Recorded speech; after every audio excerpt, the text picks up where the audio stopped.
Baik, nama saya Ambang Priyonggo, saya dari program studi jurnalistik.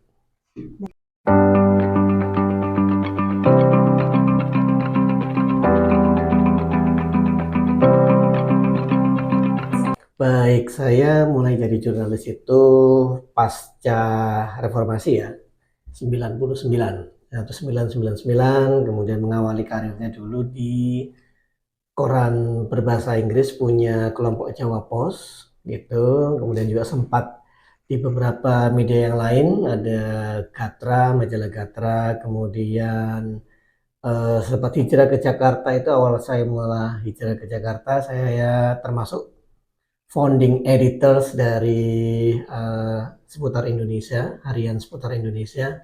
Kemudian juga sempat bergabung pula dengan The Jakarta Group, koran bahasa Inggris juga. Kemudian terakhir saya mengakhiri karir saya di jurnalistik itu ketika saya bergabung di Surabaya Post gitu.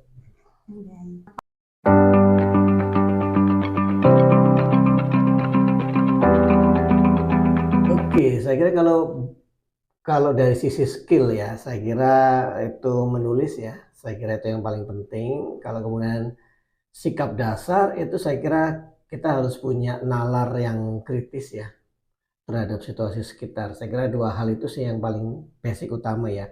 Jadi kalau dari sisi skill itu kaitannya sama keterampilan menulis, sementara kalau dari sisi karakter itu adalah bagaimana kita bersikap kritis terhadap lingkungan sekitar. Tantangan terbesar yang saya pernah hadapi itu apa ya? Bahwa ya kita ini kan harus mampu untuk bekerja dalam situasi yang under pressure ya. Oke, jadi malam misalnya harus sudah menyelesaikan deadline, tapi pukul 3 pagi kita harus penugasan lagi. Pernah saya berangkat seperti begitu, harus berangkat misalnya liputan IMF World Bank misalnya begitu ya. Terus padahal pagi saya baru dari kantor dini hari misalnya, tapi pagi sudah harus berangkat lagi ke bandara. Kira-kira seperti begitu. Jadi tantangan terbesarnya adalah itu ya, bagaimana kita bisa bekerja under pressure tadi ya, untuk bisa memenuhi deadline-nya gitu.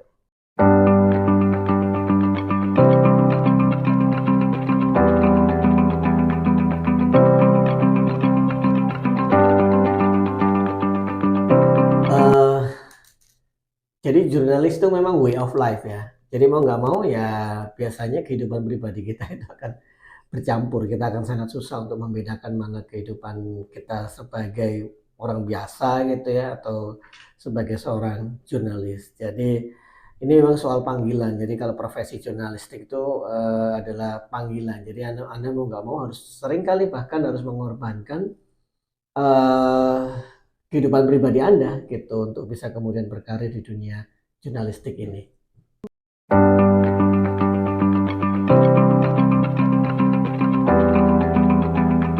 Saya beberapa kali ya liputan yang kaitannya sama investigatif terutama ya, kaitannya misalnya ketika pernah membongkar sebuah skandal kejahatan yang melibatkan kepolisian. Jadi ini cukup cukup menarik saya kira ya.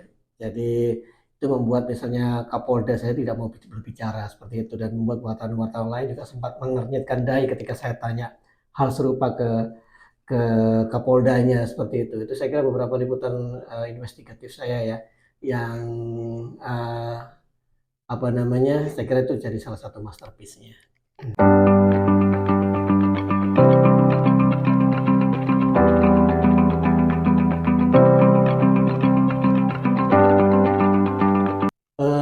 Apa ya, jadi pahami pentingnya menarik dan relevan itu harus harus seimbang ya. Jadi apalagi kalau di era sekarang menarik kan artinya Anda bisa membuatnya dari berbagai macam format ya kan, ya multimedia lah atau apa seperti itu ya. Kemudian tapi relevansinya harus tetap dijaga. Artinya bahwa hasil liputan atau karya jurnalistik Anda itu memang ada aspek value-nya bagi publik ya kan. Kita harus bisa mampu untuk ya tadi menunjukkan ke publik bahwa ini liputan yang memang penting bagi mereka, berguna bagi mereka seperti itu ya. Saya kira itu sih. Baik, cukup sekian untuk pertanyaannya Bapak. Terima kasih untuk Bapak Ambang Priyonggo. Oke, sama-sama.